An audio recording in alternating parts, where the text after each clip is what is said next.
बिस्मिल्लाहिर्रहमानिर्रहीम अस्सलाम वालेकुम। आज दी वीडियो मैं ना खुदा दी कसम खा के कहना कि सिर्फ ना बाप ते बनाऊंगा मैं, माँ का जिक्र नहीं इस वीडियो दे विच होएगा। हालांकि माँ भी अजीम हस्ती आ, माँ जैसा रिश्ता कोई नहीं हैगा, लेकिन सिर्फ अज बाप दे मौजू ते आ। एक बाप ना माँ जिहड़ी ना अपना प्यार ना औलाद दे नाल जता दिंदी आ, औलाद नूं दिखा दिंदी आ।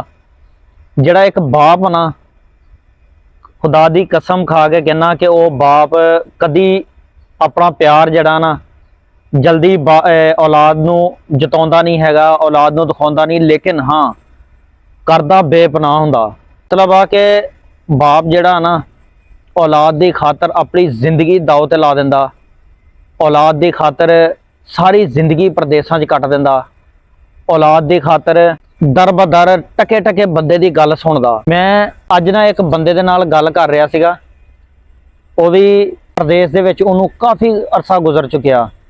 गल करदे ना इस तरह ही उहदा जिहड़ा बेटा सीगा ना, वो पहले पढ़ रहा सीगा, यानी कि सियाणा हो गया, काफ़ी उम्र है उस बंदे दी। गल करदे करदे ना गल होई यार, मैं क्या यार जिहड़ा बाप है ना, वो कदी कदी भी औलाद नूं प्यार जिहड़ा ना औलाद दे अगे जताउंदा नहीं हैगा कि मैं तेरे नाल किन्ना प्यार करदा। अंदर लफज ना इस मौजू ते शुरू होए हाले ते खुदा दी कसम के उस बंदे दे अखां चों आंसू आ गए सीगे कि जिन्हें सारी जिंदगी औलाद वास्ते प्रदेश च गुजारती। ते मैं उन्होंने कहा, मैं कहा यार चाचा होया की आ? कहना यार कुछ नहीं, कहना कदी कदी यही सोचदा हुन्ना कि सारी जिंदगी यार प्रदेसां ही गुजारती आ।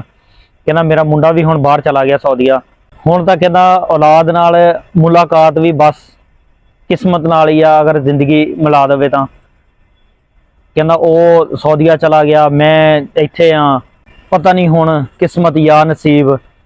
कहना मैं सोचदा हुंदा सीगा कि चलो असीं तां प्रदेसां दे विच गुजार ही दित्ती आ, ते कम अज कम साडी औलाद जिहड़ी आ ओह तां ना प्रदेसां च धक्के खावे। कहना साडे मुल्क दे हालात साडियां ये सब नूं पता, साडे मुल्क दे हालात किस तरह दे आ।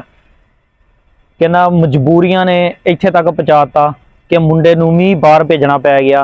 आखिर कहना मैं कदों तक, हुण उम्र हो गई आ, कदों तक उन्हां नूं भी तां अपने पैरां ते खड़ा करना ना, वो भी तां की कहंदे अपने पैरां ते खड़े होण, उन्हां नूं भी अपना मुस्तकबिल दा पता लगे, वो भी किस तरह उन्हां नूं पता लगे कि किस तरह पैसा कमाया जांदा। कहना ये नहीं कि औलाद नूं पढ़ाया लिखाया नहीं गा, अच्छा पढ़ाया लिखाया, लेकिन औलाद दे खुशी दे विच ही कहना साडी खुशी आ। चलो कहना मैं तो धक्के खा लिया, चलो जे वो बाहर जाके वो कुछ बन जाए तो कोई नहीं, अल्लाह दे आसरे ते आ, खैर आ। ते साडी तां कहना दुआ ही आ। औलाद बाप जो औलाद वास्ते दुआ करदा ना, तो अल्लाह पाक दी जात भी उन्होंने रद्द नहीं करती। तो इस तो यार छोटी जी रिक्वेस्ट आ, छोटी समझ लो वड्डी समझ लो, यार अपने वालिदैन दी ना खिदमत करया करो, खुदा रा उन्हां दा दिल ना दुखाया करो। बाकी वीडियो अच्छी लगे तो लाइक शेयर जरूर करना, चैनल नूं सबसक्राइब जरूर करना। मिलते हैं अगे किसी नवीं वीडियो दे विच। अल्लाह हाफिज़।